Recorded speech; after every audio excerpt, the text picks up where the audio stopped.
I know that you have a photographic background. Mm-hmm. Can you talk about sort of how do you see the transition or the differences or similarities with being a photographer and then moving into filmmaking? Okay. As a cinematographer, I will think that an image itself represents 1,000 words. I would always like to find out the meaning behind an image.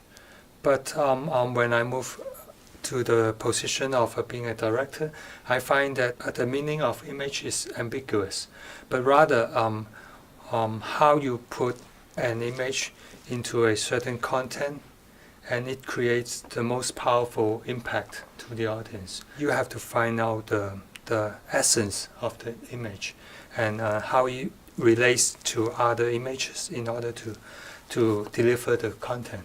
So the images in your film are very breathtaking, both the ones that you shot for the film and then the clips, of course, that you use from films that Mark Lee had shot. How did you choose what was going to go into it and put your own images with the cinematic images? Mm-hmm. As I'm doing the editing, I no longer see it as from the eyes of the cinematographer. I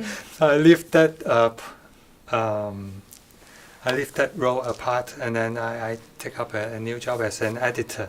Then I would like to go through all the images and then find out which speaks to me rather than what I planned before when I was in the location doing the shooting.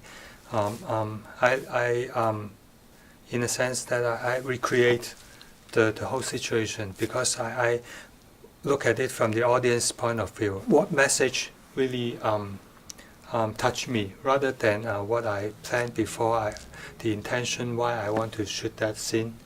It's a totally different role. And then I try to, because people say that Mark Lee is a poet of light, so I would try to, what I tried to do was make that sense of poetry, using that as a kind of, you can say a style or a way to deliver the message from this cinematographer. Mm-hmm. Yes. Yeah, I think that's a great way to describe it, sort of visual poetry. I find that one scene amazed most of the audience when they see that Mark is talking to the leaves, especially when Mark as a very masculine man with all the bears on his face, and then he speaks with a very low tone, and then he's so tender and then talking like to a child with the leaves.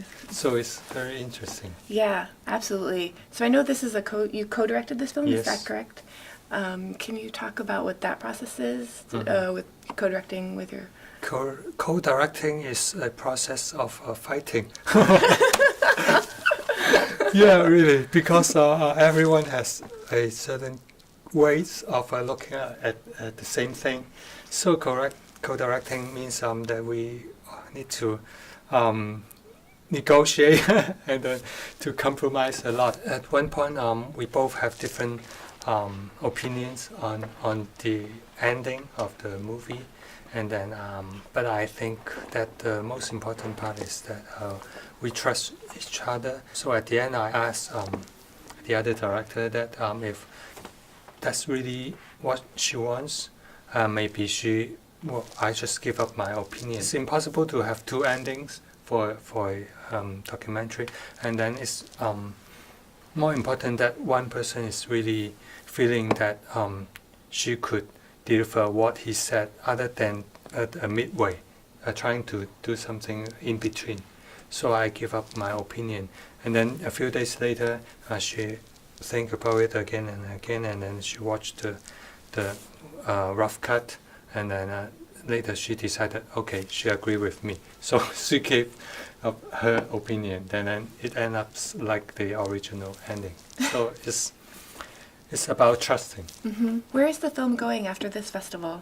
The film is going to be released in Hong Kong, and then we are planning to go to the New Zealand Film Festival. Yeah. Great. Thank you so much for talking with us today. I want to make sure that hopefully everyone will get a chance to see Let the Wind Carry Me in Hong Kong or New Zealand and hopefully other places as well. Okay, thank you.